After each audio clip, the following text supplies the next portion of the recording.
A ver, es el momento. Usted está con la idea de, un poco con lo que dice el ministro Goyán, de una vuelta de tuerca dura.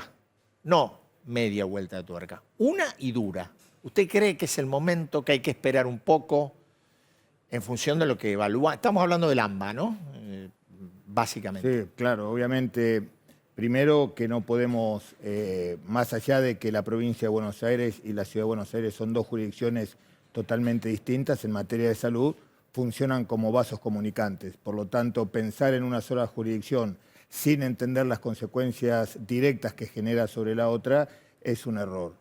Después, lo que tenemos que entender acá es que estamos ante un dilema. ¿Qué es un dilema? Un dilema es la necesidad de encontrar respuestas a múltiples acciones que todos llevan al mismo resultado. Algunos más de manera más corta, otros de manera más larga, y eso es un dilema.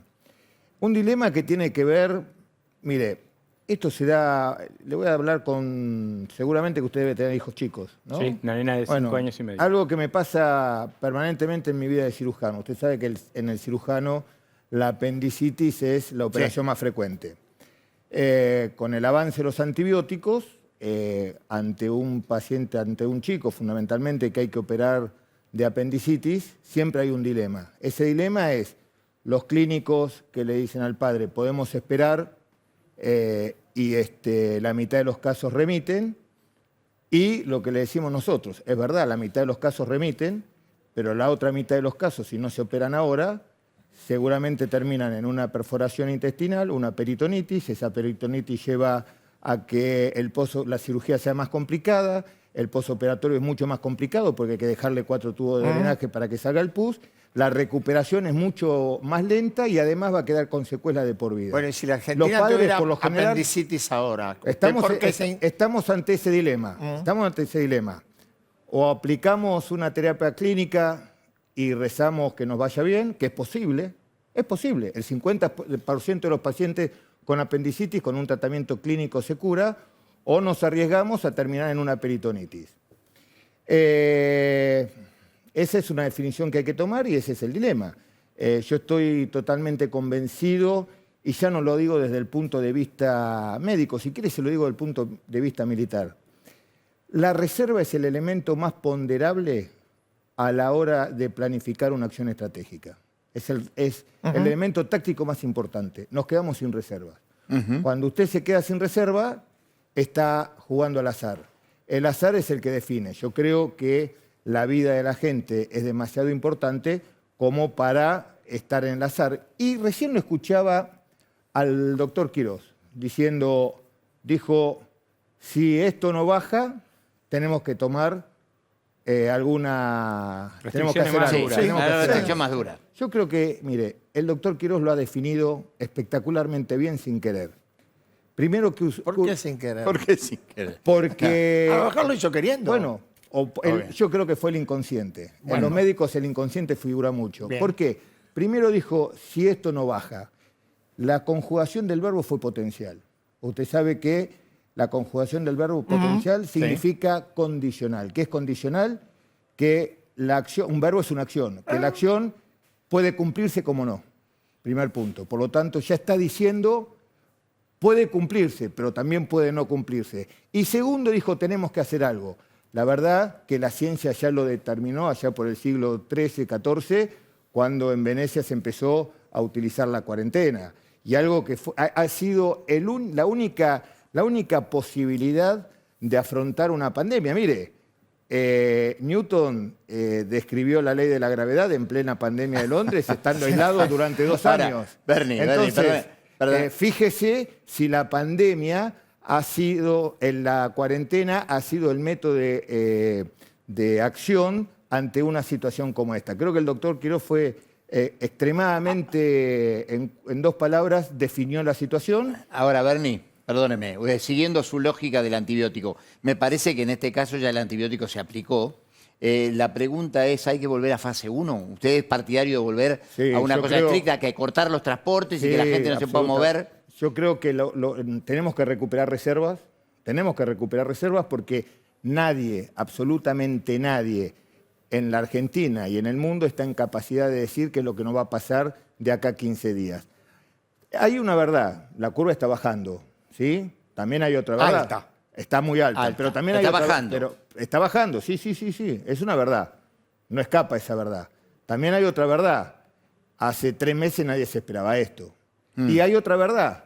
Cualquier medida que nosotros tomemos ahora, los resultados los vemos de aquí, por lo menos, a 3 semanas. Por lo tanto, el estar esperando posibles resultados nos lleva a un delay de acción de por lo menos 3 semanas. Entonces, Una cortita en recuperar el medio las de eso. reservas, Entonces, ¿esto es consecuencia de la Semana Santa? consecuencia de todo, sí, por supuesto. Consecuencia de todo. Acá no se trata de buscar culpables. Obviamente, hay una relación directamente proporcional que nadie puede negar entre la velocidad de infección con la velocidad de circulación social. A mayor circulación social, mayor cantidad de contagio. Esto es lo sabe mi hijo de 6 años. Entonces, obviamente, ¿cuál es la responsabilidad? Esto es todas responsabilidades. Es momento de eso, la responsabilidad es que lo juzgue la historia. Nuestra responsabilidad es planificar hacia adelante. Y para planificar lo primero que tenemos que hacer, si queremos darle tranquilidad a una sociedad que el año pasado estuvo 270 y pico de días encerrada haciendo un esfuerzo, es seguir generando la capacidad de atención para que ningún argentino quede sin tratamiento Bernie, médico. usted antes me preguntaba si yo tenía hijos chiquitos. Yo tengo una nena más o menos de la edad de su hijo. ¿Cómo vive usted que su hijo no tenga colegio hoy? Bueno, primero mal, por supuesto, como cualquier padre, obviamente mal. No solamente el tema de que haya clase o no, no es el tema de que si hay o no hay clase. Me parece que toda esta discusión sin sentido, ¿Por qué una sin discusión que no tiene ninguna finalidad epidemiológica, sino una finalidad política. Me parece que el rol de la política debe ser ordenadora y no desordenarle la vida a la gente. Me parece que esta discusión que planteó la ciudad no le hizo bien a nadie, no le hizo bien no le hizo bien a la sociedad en búsqueda de un resultado contundente y tampoco le hizo políticamente bien a un jefe de gobierno de la ciudad que desafió la autoridad nacional y que ahora se dio cuenta que lo que veníamos diciendo era verdad, que la ciudad está saturada, que el sistema privado prácticamente colapsó porque está contratando clínicas en el interior de la provincia de Buenos Aires. Hoy usted tiene la mejor obra social y tiene que ir a una clínica de González Catán. Eso Pero no desordena la vida que un chico no bueno. esté en el colegio y que esté en la casa de los padres, que tienen que ver cómo se arreglan para ese chico. Pero usted tiene complicando su la verdad trabajo. que preguntarme a mí esa pregunta es preguntar lo obvio. ¿Cómo no me va a desordenar la vida? Por supuesto que desordena la vida.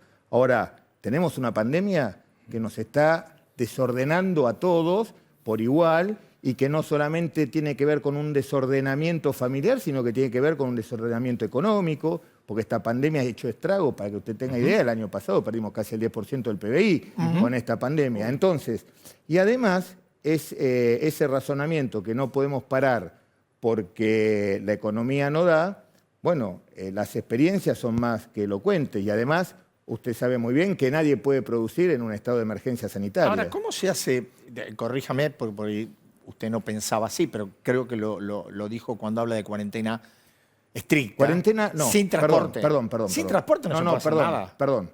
La cuarentena es cuarentena. No hay cuarentena más estricta, Bueno, menos cuarentena, estricta. cuarentena. Empecemos, Pero con funcionamiento de transporte. Empecemos a hacer las Pues si cosas no, por su ¿cómo hacen nombre. los médicos, los Bueno, enfermeros? está bien. Bueno, ¿Cómo se trasladan? es muy buena pregunta. Por eso no creo tampoco en las medidas que se anticipan en 24 horas.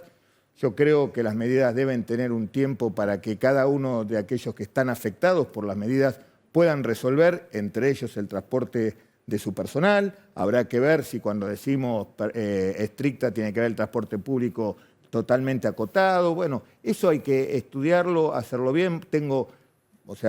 No apelo a la improvisación, sino a diferentes modelos que cada uno de todos aquellos estudiosos de esto proponemos. Nadie es dueño de la verdad.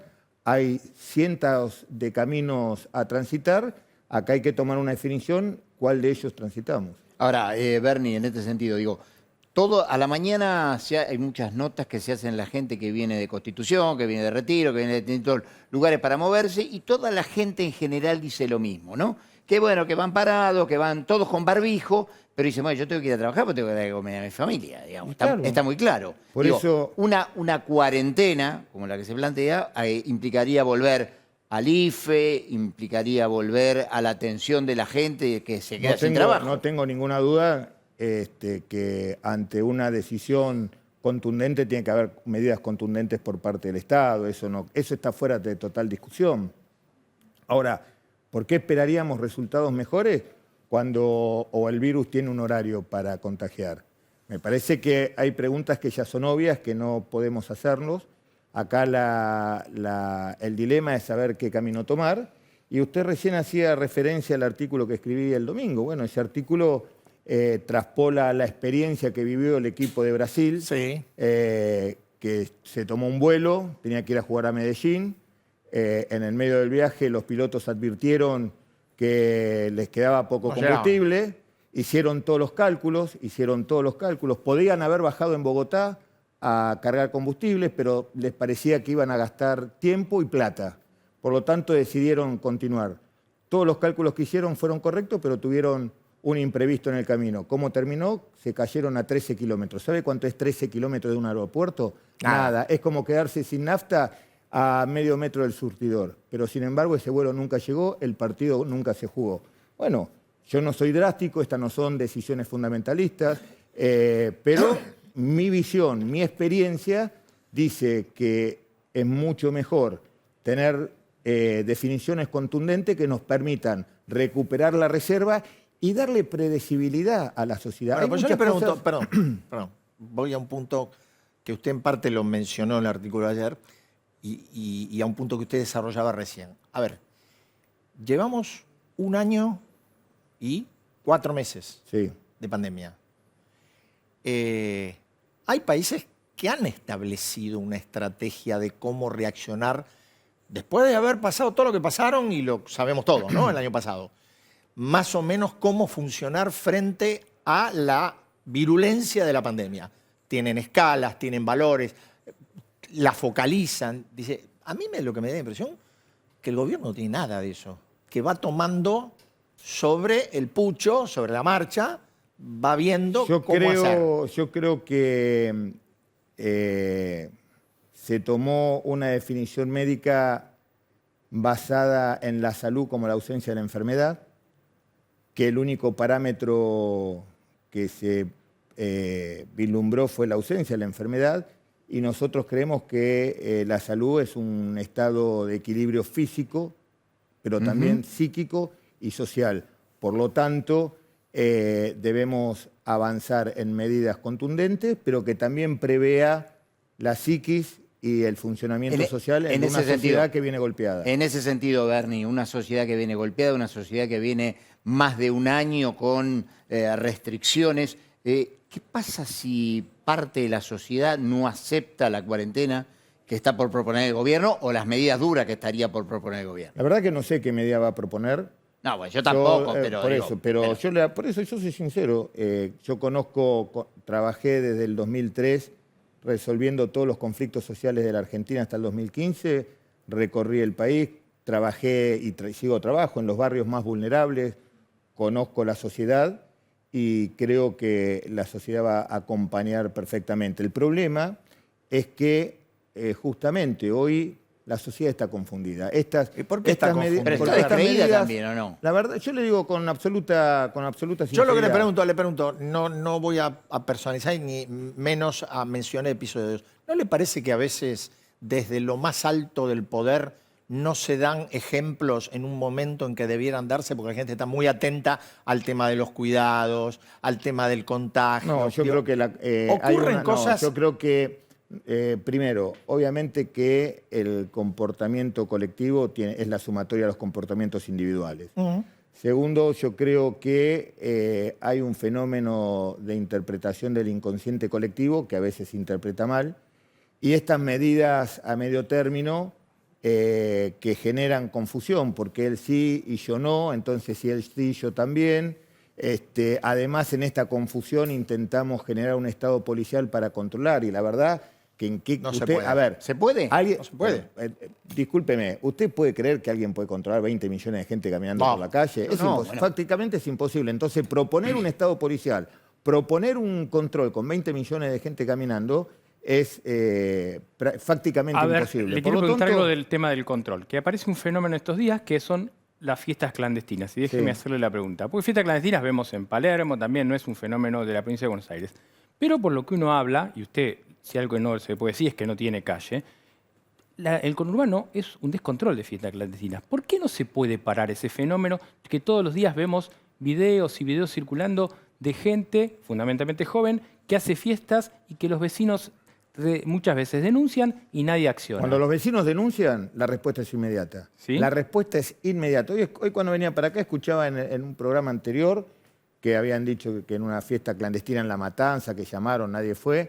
En 10 minutos estaba el móvil, se pidió refuerzos y se labraron 257 actas de violación al artículo 205. Eso es totalmente mentira. Obviamente las fiestas clandestinas son exactamente eso, clandestinos, y suceden en el ámbito privado. Por lo tanto, el poder de fuerza pública queda totalmente restringido de la puerta para afuera, y si la policía no toma intervención por una denuncia de un vecino porque está pasando por la calle y lo ve, es muy difícil de encontrarlo. Ahora, cuando está hecha la denuncia, la policía actúa inmediatamente, y es mentira lo que escuché hace un ratito, porque me tomé el tiempo para averiguar qué pasó, y hubo 3 llamados, en 14 minutos estaba la gente y 57... Pero ustedes tienen medido, porque evidentemente ¿Cómo? deben tener un número de acciones de la claro, policía por ante supuesto. fiestas clandestinas, Sí, y debe ser muy alto ese número. Pero claro, por supuesto, calcule que la provincia son 300.000 kilómetros cuadrados. Claro.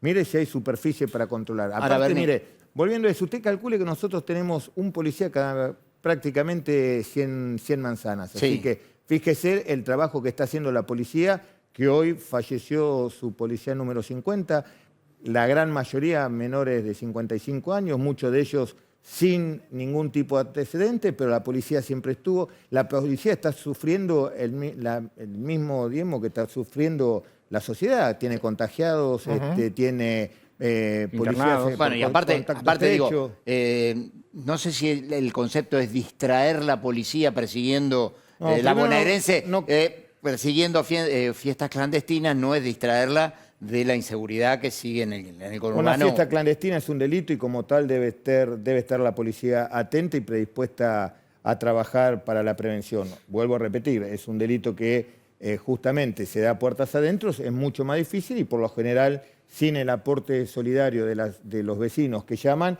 es muy difícil advertirlo, pero se está trabajando.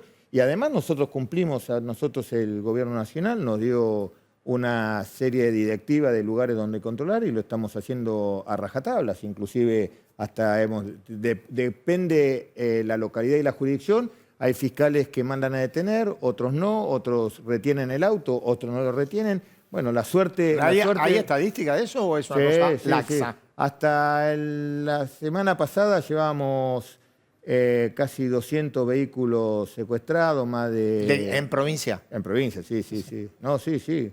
Más de, creo que algo así como 150.000 controles. Yo lo que le pregunto, que uno se lo pregunta cuando ve las imágenes. Por ejemplo, una cuarentena, dejemos el transporte.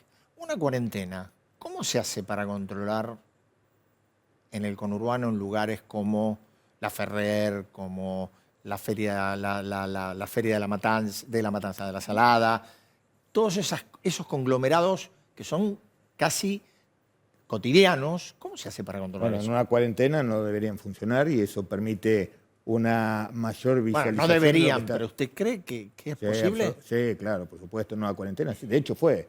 Mire, nadie me puede negar Le puedo decir igual que dijo usted sobre el tiempo de verbo de Quirós, ¿eh? Fue. ¿Qué? Fue. Hay que ver si lo vuelve a hacer. Sí, por eso.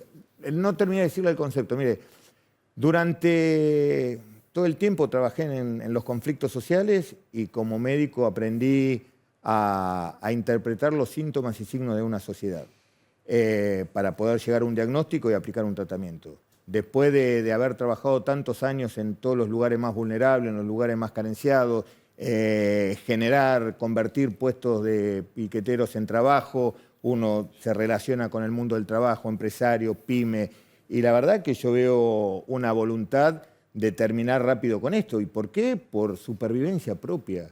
Porque hay una necesidad. La sociedad necesita una predecibilidad. Nadie hoy puede emprender nada porque no sabe si en una semana... No puede contratar gente. Nadie quiere contratar. Yo le hago una pregunta. ¿Usted contrataría gente en un escenario como el de ahora? No se puede, porque ¿qué va a contratar si después, dentro de 3 semanas, se complica, se para, no sabemos si vamos a parar 2 meses, 3 meses, 1 semana, 5 días? Entonces, la mejor manera de darle predecibilidad a esta sociedad que está totalmente desordenada es la ley rigurosa, la ley pareja. Cuando es pareja nunca es rigurosa. Entonces, la rigurosidad tiene que ver con esto. Vos sí, vos no, por qué el bar sí, el gimnasio no, por qué no lo mandamos a la escuela, pero sí van a la plaza y se contagian. Entonces me parece que tenemos que salir de esas discusiones. La política tiene que estar discutiendo en este momento. La verdad que es una vergüenza que la política discuta esto. La política en este momento tiene que estar discutiendo cómo salimos de la pandemia. Está discutiendo el calendario electoral, debería estar discutiendo cómo salimos de la pandemia. Está discutiendo el calendario electoral. ¿Cómo vamos a generar trabajo? ¿Cómo vamos a convertir los planes sociales en trabajo? ¿Cómo vamos a generar condiciones a conseguir vacuna, Bernie, me parece también? Bueno, conseguir vacuna, creo que ningún argentino bien nacido dejaría de conseguir vacunas. Una cosa es lo que uno quiere y otra cosa es lo que uno puede.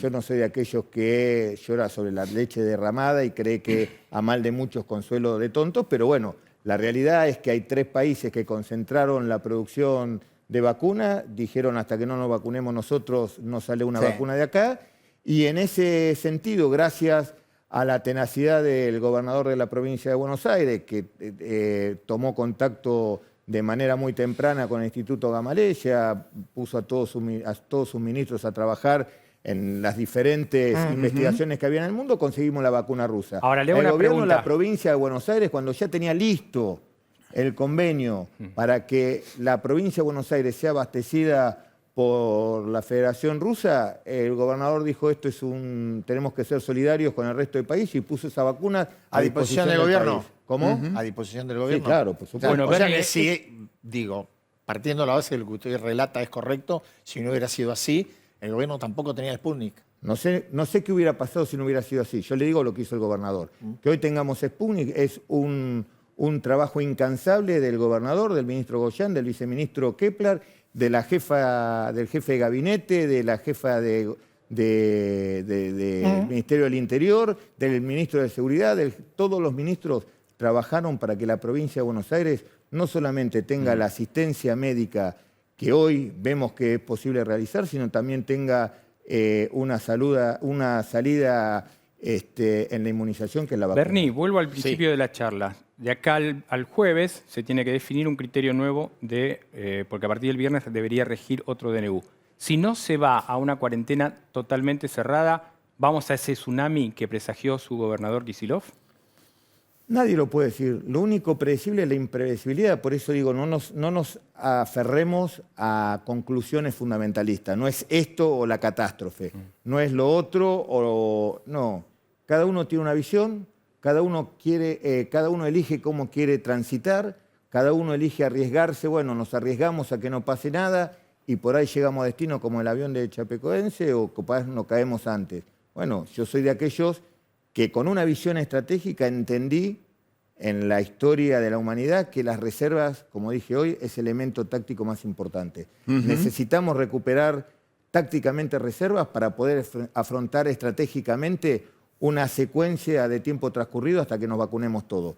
Para lograr una recuperación contundente de esas camas que necesitamos tener en reserva, porque nadie, absolutamente nadie, sabe qué es lo que va a pasar, y por eso muy bien el doctor Quirós utilizó el verbo en tiempo potencial, porque no está seguro que la cosa baje. Todo indica que va a bajar. Nosotros somos optimistas hasta optimistas patológicos. Todos leemos la curva, todos vemos cómo viene, analizamos diferentes parámetros, estamos en constante, pero nadie puede negar que el sistema de salud de la Ciudad de Buenos Aires está colapsado, que no hay camas. Aparte, no es solamente un problema de que, bueno, yo ya tuve COVID y mire, yo este fin de semana le puedo dar experiencias, además de mi hermana, que tiene una de las obras sociales más caras de la Argentina, con uno de los planes más completos, está internada en un hospital público. Y además quiero agradecerle a ese hospital público por la atención maravillosa que le dan, por el empeño que le ponen, porque un hospital que hasta hace 1 año y medio atrás no podía atender una gripe, hoy tiene camas, respiradores, tiene todo lo que se necesita para atender. Eso es producto no solamente del esfuerzo de una provincia que puso todo lo que había que poner, sino de un sistema de salud que está trabajando, que está comprometido y que también es una variable que hay que considerar a la hora de tomar una decisión, porque ese mismo equipo de salud no es el mismo equipo de salud de hace 1 año atrás. Mire, usted cuando juega un partido de fútbol y el equipo va al alargue, no es el mismo equipo Obvio. en el alargue que el que jugó en el primer tiempo. Obvio. Bueno, ahí empiezan a jugar otras variables. Bueno, el equipo de salud está motivado, es inquebrantable en su ánimo, en su hacer las cosas, pero bueno, hay un imponderable que es el cansancio que lleva también a generar a veces una congestión de camas que es impredecible. Ministro, mil gracias por estar esta noche. Por favor. Muchísimas Muy gracias. amable. Buenas Muy noches. amable. Gracias.